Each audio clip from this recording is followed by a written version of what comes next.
Lydia, Boussolo TV, nous sommes dans la province du Lualaba, dans la ville de Kolwezi.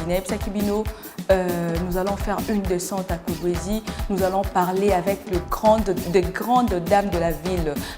Pour vous montrer que, comme je l'ai toujours dit, la femme peut tout. La femme peut gérer une société, la femme peut donner le meilleur de soi. La femme est capable de gérer plusieurs sociétés à la fois. Je vous ai toujours dit cela. Et alors, nous sommes à Kolwezi, comme vous le savez, spécial Likita Kolwezi.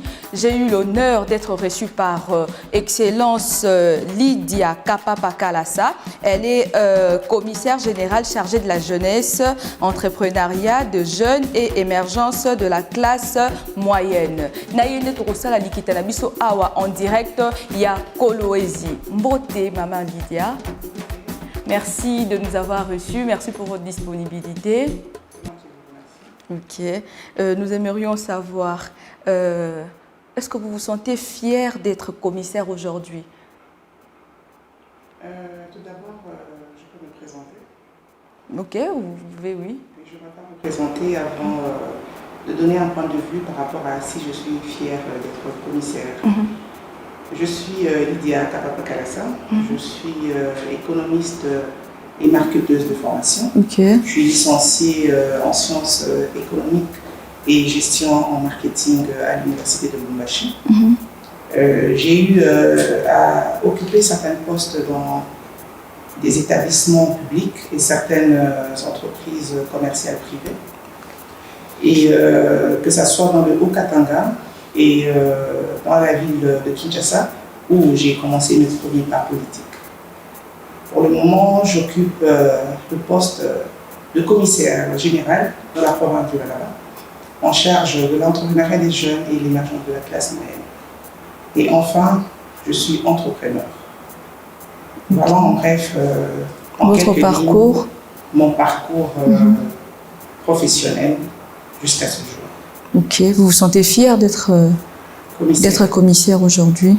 Être fier d'être commissaire, oui, mais tout d'abord, avant d'en être fier, je crois que je rends grâce à Dieu, qui est le seul maître des temps et des circonstances qui a permis que je sois commissaire. Et je remercie ma famille politique ainsi que l'autorité provinciale qui a eu confiance à me placer dans ce gouvernement en tant que commissaire général du gouvernement en charge de l'entrepreneuriat des jeunes et l'émergence de la classe moyenne. En être fier, c'est bien. Mais l'idéal, c'est donner le meilleur de moi-même. L'idéal, c'est de faire un plus dans la jeunesse, de faire un plus dans l'entrepreneuriat, de faire un plus dans l'émergence de la classe moyenne. Vous êtes de quelle classe politique? Ok. Je suis dans le gouvernement dirigé par Madame le gouverneur à l'intérim, Excellence Fifi Masuka. Et politiquement, je suis dans la vision de notre cher gouverneur, Excellence Fifi. Et quelles sont les actions que vous avez déjà menées en tant que commissaire? Excusez-moi, je n'ai pas fini par rapport à la question d'en être fier. Je voulais encore parler en quelques lignes. Oui, vas-y. Je disais que l'idéal est de faire le meilleur de moi-même et plus de booster cette jeunesse à entreprendre, à innover dans leur secteur respectif. Et enfin, je suis fière parce que je sers mon pays. Je sers mon pays à travers la province du Lualaba, sous le leadership incarné de Madame le gouverneur à l'intérim, l'excellence Fifi Masuka, qui a une vision de l'aigle, qui a une grande vision sur la jeunesse. Et en tant que femme, elle nous accompagne dans nos différentes actions depuis que nous sommes dans son gouvernement. Ok. Et vous êtes commissaire depuis quand? Depuis combien d'années? Oui, il y a de ça 2 ans que je suis dans ce gouvernement. Okay. Et quelles sont les actions que vous aviez déjà commencées en tant que commissaire? D'abord, par la jeunesse, je parlerai de ce que nous avons entrepris jusque-là. En grosso modo, notre ministère a 3 triplés. Donc, je pourrais dire, je pourrais dire que notre ministère a un triplé de 3 volets. Primo, nous avons la jeunesse, secondo, l'entrepreneuriat des jeunes, et tertio, c'est l'émergence de la classe moyenne. Donc, vous avez oublié le tout dans... Voilà. Okay. Donc, c'est les 3 phases clés de notre secteur. Okay. Alors, par rapport à ces 3 phases, nous avons eu d'abord à mener des actions de sensibilisation et d'identification des différentes structures des jeunes. Parce que le but primordial de ce que les jeunes attendent de nous, c'est que nous les accompagnons, c'est que nous les finançons, c'est que nous les encadrons dans leurs divers projets. Mais avant d'en arriver là, parce que moi je me dis, l'entrepreneuriat étant un processus, on doit y aller de pas à pas. On ne doit pas aller en rythme d'ascenseur, on doit y aller à rythme d'escalier. C'est comme ça que, avec la vision du gouvernement ad intérim et selon le plan quinquennal de la province, à part l'identification des différentes structures des jeunes, nous nous focalisons à organiser des séances de renforcement de capacité, de coaching, des ateliers divers avec des thématiques différentes pour essayer d'attirer les jeunes. Vous organisez ça chaque année, chaque mois ou... Non, en fait, c'est par rapport d'abord, nous avons un plan chaque mois de toutes les activités que nous menons dans notre ministère. Donc c'est selon ce plan, des fois nous faisons des ateliers, des fois nous faisons des descentes sur terrain, des fois nous allons nous organisons des différents, pourrais-je dire,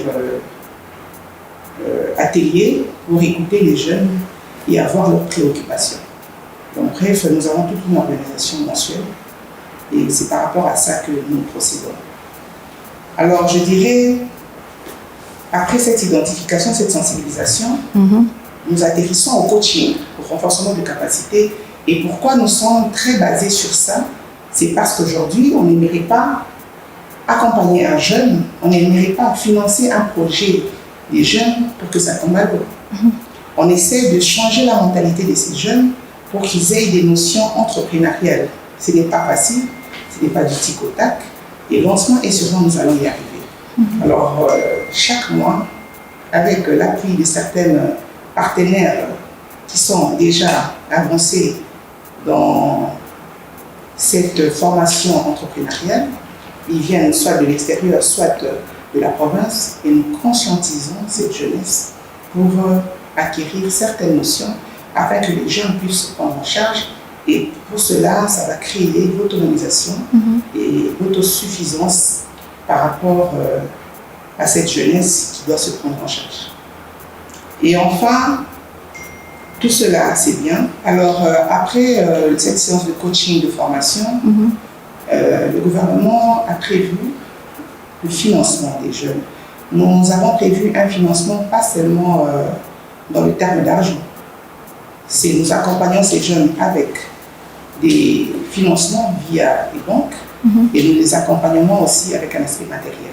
Et c'est au total, en général, combien de jeunes qui viennent? Une centaine, une vingtaine ou une trentaine? Non, ils sont innombrables. C'est-à-dire qu'ils ne viennent pas d'abord individuellement. Et ceux qui viennent individuellement, nous leur demandons toujours, on les conseille d'être dans une coopérative, d'être dans une structure quelconque, d'être dans une association. Parce qu'aujourd'hui, on n'aimerait pas financer un individu, mais on aimerait bien financer une coopérative. Parce qu'une coopérative, ils ont tous des idées ensemble, et lorsqu'ils sont ensemble, ils peuvent avoir un bon résultat. Est-ce que jusque-là, vous avez déjà accompagné la jeunesse à essayer un peu de financer quelques projets pour voir le revenu et autres, ou soit vous êtes toujours en train d'organiser des ateliers, essayer un peu de leur apprendre carrément? Oui, jusque-là, la province, il y a de cela, je crois, une année. L'UIT était cette année que vous connaissez tous par rapport à la Covid-19 qui a bouleversé beaucoup de choses. Certains projets. La première année, nous avons eu à sélectionner 2 coopératives. La première coopérative, nous avons sélectionné 39 projets de jeunes, si je me trompe, avec un montant de $209 000. Nous avons accompagné les différents jeunes selon leurs projets, mais la plupart étaient dans l'agro-pastoral. Et comme évaluation, pour nous, c'est une réussite à 70%. Et les jeunes, en tout cas, se sont manifestés avec un bilan positif. La deuxième coopérative, c'est dans le territoire de Moutchécha. Vous partez aussi dans des territoires pour essayer. La première sortie, vous ne restez pas seulement dans la ville? Non, pas du tout. Nous avons eu à sensibiliser et mobiliser à Luilou. Luilou, je crois que c'est à 45 minutes de Colizy. Et il y a eu un groupe de jeunes qui se sont vraiment très bien distingués. Et déjà, eux, ils étaient déjà en avant. Et ils ont eu un besoin d'un soutien de la province. Et la province les a soutenus financièrement via 2 sociétés minières de la place, LCS et Desiwa, pour un montant, je crois, de 300 et quelques $1000. Et nous avons, voilà, le deuxième financement que jusque-là, la province a déjà eu à effectuer. Et comme je vous ai dit, le résultat est satisfaisant. À combien de pourcents? Vous estimez à combien de pourcents? À 70% de réussite. Parce que, bon, c'est vrai que nous essayons aussi de changer cette mentalité des jeunes, parce que la plupart des jeunes, ils sont dans les secteurs artisanaux, nous les trouvons dans les carrières. Est-ce que vous avez plus de facilité d'entrer dans le secteur artisanal? Ça ne vous rend pas la tâche difficile? Bon, c'est pas facile. C'est pas facile, mais mon collègue, le ministre de Mines, ainsi que mon collègue des Affaires sociales, genre et famille, qui essayent, tant soit peu, d'essayer de sensibiliser cette jeunesse avec certaines structures techniques internationales. On essaie vraiment d'essayer de changer cette mentalité, qu'il y ait cette, comment dirais-je, transformation des idées, que les gens ne sont pas focus seulement dans l'artisanat, parce qu'il y a d'autres secteurs plus juteux comme l'agriculture, il y a le numérique, il y a l'environnement et tant d'autres. Alors nous avons essayé de faire le premier pas, parce que bon, le commissariat a été créé il y a de cela 2 ans.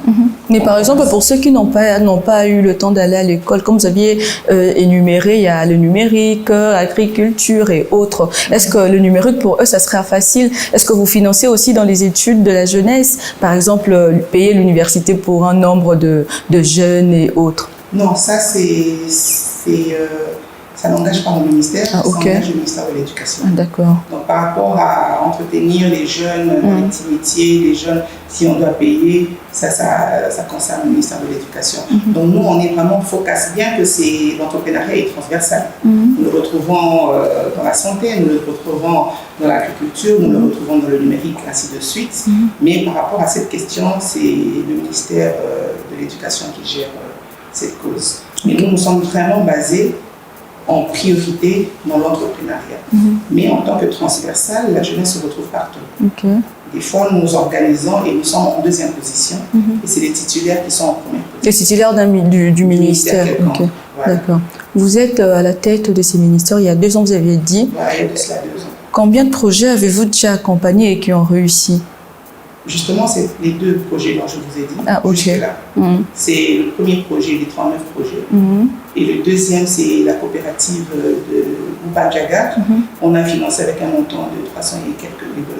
Donc jusque-là, ce ne sont que des échantillons. Quels sont les inconvénients que vous avez rencontrés en initiant ces projets? Oui, les difficultés est que, bon, bien que nous avons eu à former ces jeunes, nous avons eu à former, de leur mettre dans le bain du sens entrepreneurial, ce n'est pas tout le monde qui a réussi vraiment à donner un côté positif, un bilan positif. À 30%, c'est vrai qu'il y a eu de ces jeunes qui se sont volatilisés, mais à 70%, les jeunes, j'ai dit fleurs de la province du Lualaba, ils ont dû faire quelque chose. Et la difficulté aussi que j'ai pu rencontrer, c'est qu'il y a eu cet acharnement des autres jeunes. Pourquoi nous, pourquoi non, pourquoi on a choisi tel groupe, pourquoi on n'a pas choisi tel groupe. Ça, je demande toujours aux jeunes d'être patients.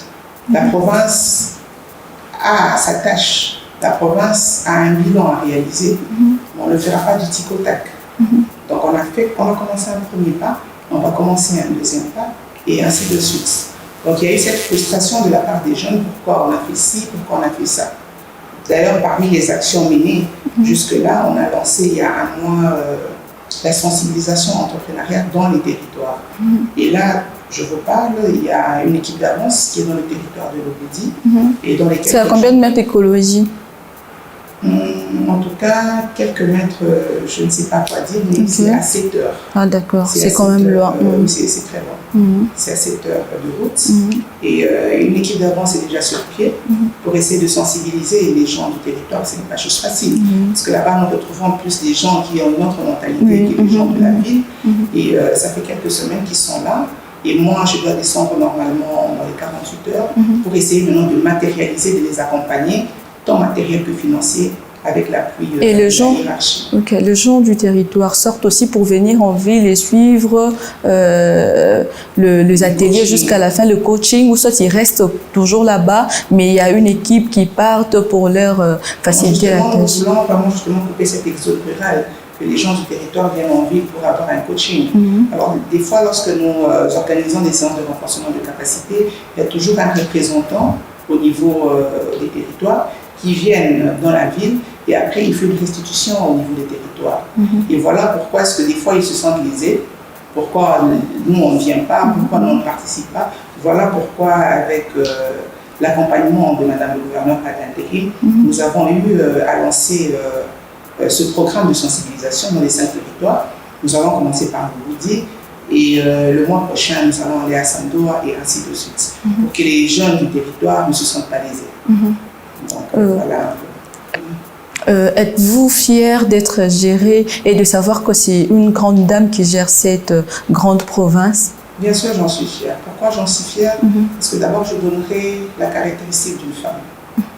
Je donne juste un exemple d'une femme dans l'aspect naturel que le bon Dieu a créé. La femme, c'est celle qui est à la maison. C'est elle-même qui s'occupe des devoirs des enfants, c'est elle-même qui s'occupe de son mari, c'est elle-même qui s'occupe du ménage. Et que dire si une femme est à la tête de la province? Je crois que vous avez la réponse à cela. Et depuis l'avènement de Madame le gouverneur à l'intérim et par son leadership incarné, nous sommes fiers et avec elle, il y aura beaucoup de réalisations par rapport, non seulement au ministère, par rapport à tout le gouvernement. Ok. Personnellement, Madame Excellence Lydia, personnellement, quand vous vous êtes lancée, vous vous êtes décidée de se lancer dans ces domaines, quelles sont les difficultés que vous aviez rencontrées? Est-ce qu'on vous laissait la parole facilement? Parce que nous savons tous que là où il y a plusieurs hommes, c'est quand même difficile de laisser à la femme la parole. Est-ce que vous, c'était plus facile, plus pratique ou bien... D'abord, je dirais pour moi, il n'y avait pas de difficulté. Pourquoi? Parce que moi, j'ai toujours rêvé depuis mon enfance d'être entrepreneur. Les gens qui me connaissent peuvent le témoigner, j'ai été entrepreneur depuis le bas âge. Donc, je crois que ce n'était pas un hasard, c'est la volonté du bon Dieu de m'avoir mis commissaire de l'entrepreneuriat. Parce que déjà, j'avais ce sens entrepreneurial avant de commencer la politique. C'est comme ça, lorsque j'ai été à la tête de ce ministère, je n'ai pas eu trop de couac.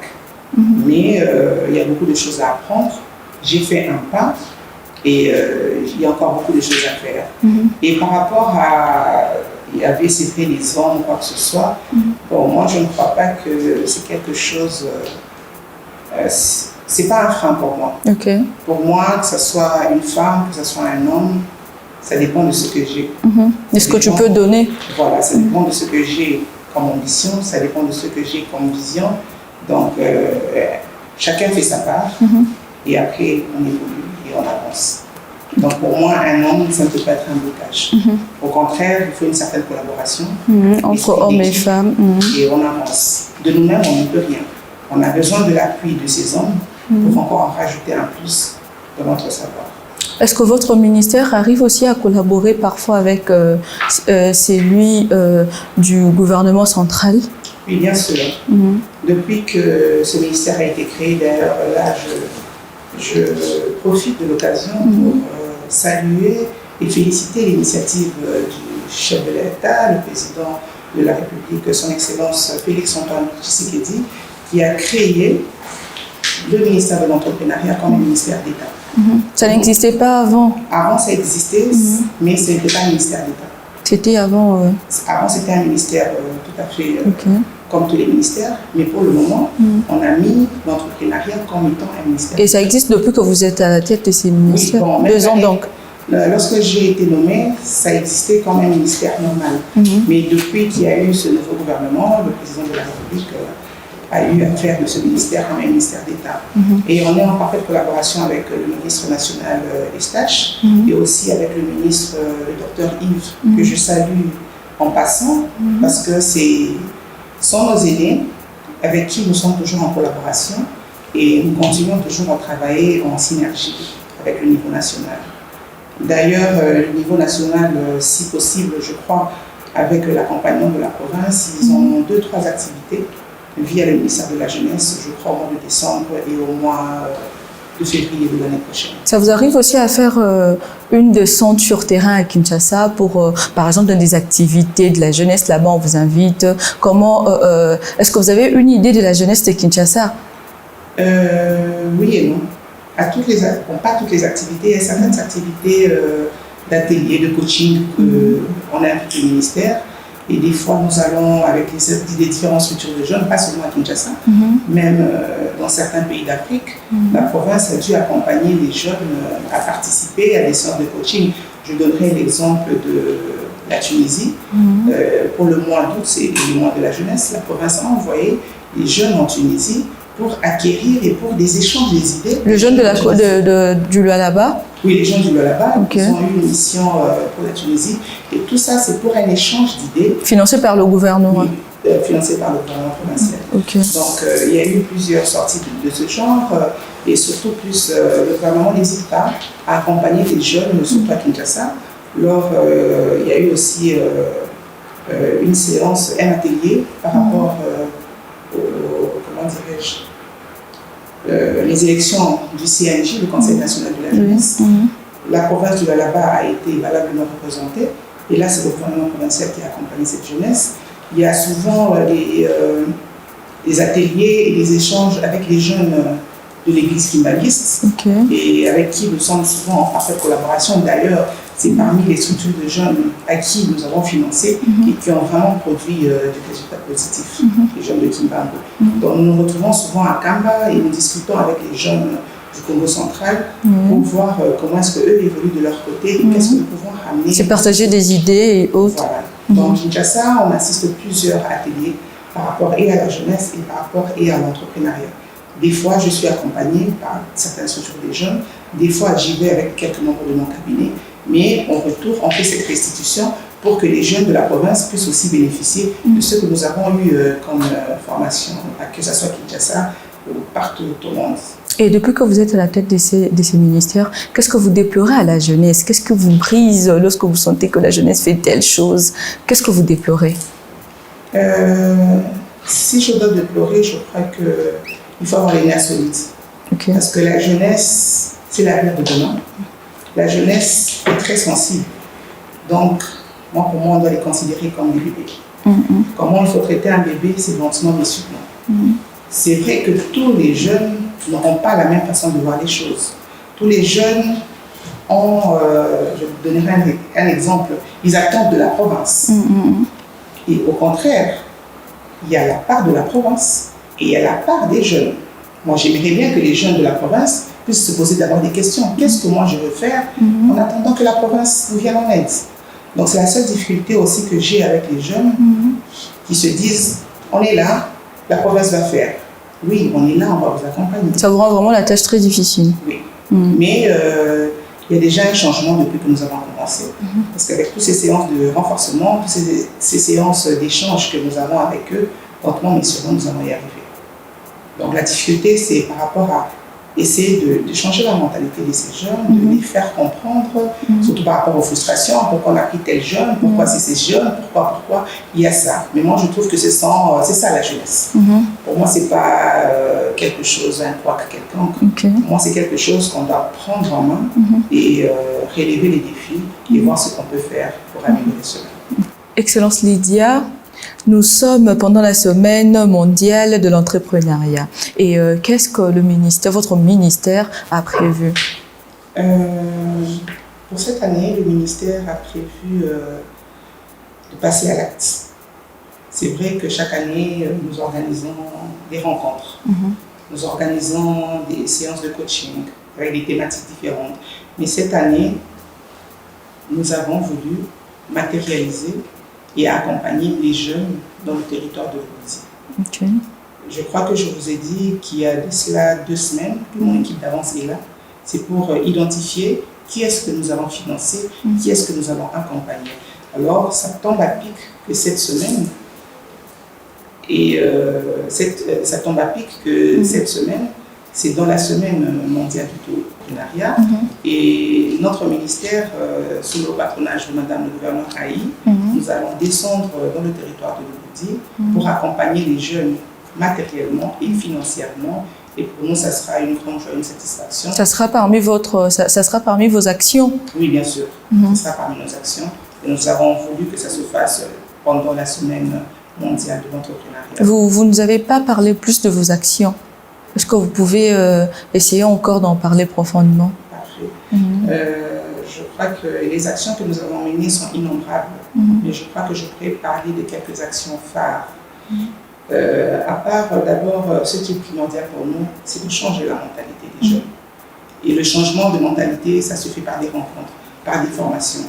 En tout cas, par rapport à ces séances, nous en avons. Mais après, nous avons jugé bon d'aller à l'encontre de ces jeunes, d'être à l'écoute de leurs préoccupations. C'était parmi les actions. Nous faisons un programme d'aller vers les femmes entrepreneurs, d'aller vers les jeunes qui sont dans la couture, dans les jeunes qui sont dans la couture, les jeunes qui sont dans la pisciculture, ainsi de suite. Donc, on a créé cette politique de proximité avec les jeunes. Et puis, nous avons eu à organiser une exposition des différents projets. On a eu à organiser une exposition des différents produits des jeunes entrepreneurs de la ville de Colombie. Quels sont ces produits? Oui. Pourquoi cette exposition? C'était d'abord d'identifier les différents entrepreneurs qui sont sur place et quels ont été leurs produits. Et nous avons remarqué que les jeunes de la province de l'Alabama, les jetons de fleurs, ils ont été vraiment très présents. Ils étaient plus dans l'agriculture, la pisciculture, dans le numérique, dans l'environnement, dans la création des savons, donc bref, dans différents secteurs. Et nous, pourquoi nous avons organisé cette exposition, c'est pour permettre aux jeunes d'avoir des partenaires, d'abord de faire connaître leurs produits et d'avoir des partenaires pas seulement provinciaux. Nous avons les entreprises quelconques qui peuvent les accompagner, nous avons des entrepreneurs quelconques qui peuvent accompagner les jeunes. Et le but, c'est non seulement de faire connaître leurs produits, non seulement de les accompagner, et le but final, c'était que les jeunes entrepreneurs puissent écouler leurs produits et pourquoi ne pas avoir des contrats avec certaines sociétés de la presse. Puisque vous parlez de vos partenaires, est-ce que pouvez-vous nous en dire plus? Oui, parmi d'abord le partenaire de taille avec qui nous collaborons, c'est le Conseil provincial de la jeunesse, avec qui nous collaborons parfaitement en étroite collaboration. Ils financent aussi quand il s'agit de ça? Non, eux en fait, c'est une structure apolitique qui est la seule qui est reconnue, que ce soit au niveau national, qui accompagne les actions du ministère. Donc en fait, ils dépendent de nous, ils dépendent de la province, et eux aussi nous font rapport des activités qu'ils mènent tout dans le bon fonctionnement, donc d'accompagner et d'encadrer ces jeunes. Et nous avons eu aussi à faire des partenariats avec certaines structures de l'État qui sont très importantes, comme l'INPP, comme l'OPEC, et d'ici peu nous allons le faire aussi avec l'ARSP, l'autorité de régulation de la sous-traitance dans la province de l'Alabama. Et c'est pour contrôler et essayer d'accompagner les jeunes pour avoir des contrats dans la sous-traitance dans certaines entreprises. Donc vous en avez à peu près 6 partenaires? Jusque-là, 5, oui. 5, mais ce n'est pas... la liste est encore longue parce qu'il y a d'autres avec qui on est en pourparlers, même l'entreprise Vodacom qui a eu à échanger avec nous il y a 2 ou 3 mois, que nous allons faire avec eux, je crois, le mois prochain, si on a bien établi le programme. Ils vont essayer de faire un partenariat avec nous et d'essayer de faire aussi, de vendre leurs produits, mais sous le bénéfice que les jeunes puissent se rendre responsables en achetant un téléphone avec une carte SIM carte SIM cabine, en faisant le MPSA. Donc bref, Vodacom voulait accompagner aussi les jeunes de la province du Lualaba pour qu'ils puissent se créer de l'emploi. Donc bref, la liste est longue, mais je crois que dans les jours à venir, avec l'aide de tout le monde, nous allons y arriver. Ok, d'accord. Votre dernier mot, un petit message à la jeunesse qui vous suit de partout. Votre dernier mot. Je ne pourrais clore mes propos sans d'abord jeter des fleurs aux jeunes de la province du Lualaba. Pourquoi jeter des fleurs de la province du Lualaba? Pour que les jeunes se sentent que nous sommes avec eux. Okay. C'est vrai, certes, qu'il y a certaines incompréhensions, mais je demanderai aux jeunes d'être patients. Je demanderai aux jeunes d'être des collaborateurs. Notre part en tant que gouvernement et aussi leur part en tant qu'entrepreneurs. Et tous ensemble, on va se donner des idées pour la bonne vision et pour le bon développement socio-économique. Et le but, c'est pour que les jeunes ne soient pas des demandeurs d'emploi, mais qu'ils soient des créateurs d'emploi. Pour qu'un jeune puisse réussir, il doit entreprendre. Donc le seul conseil que je donnerai aux jeunes, que l'entrepreneuriat étant un processus, il faut de la patience et faire confiance aux autorités. Et surtout, sous le leadership de Madame le gouverneur ad intérim, l'excellence Sushi Masuka, qu'il y a un œil très très particulier, et surtout par son aspect en tant que maire, son aspect social, elle aimerait voir les jeunes de sa province émerger et créer une véritable classe moyenne dans sa province. Merci beaucoup, Excellence. Merci. Voilà, Likitana Monsieur Alelo et Céline, vous avez fait beaucoup en direct il y a Kolwezi. Vous avez senti vous-même lorsque c'est une femme qui gère un ministère, lorsque c'est une femme qui est à la tête d'un, je sais pas, d'une société ou du gouvernement, une main particulière, un souci vraiment particulier d'aider la jeunesse, de promouvoir les choses. Donc quand c'est une femme qui touche quelque chose, cette affaire-là est déjà bonne. Merci Nabilo Nyosobolandi Bisso partout. Restez toujours connectés à la première chaîne d'investigation en RDC, Bossolo TV. Merci à toute l'équipe. Bye bye.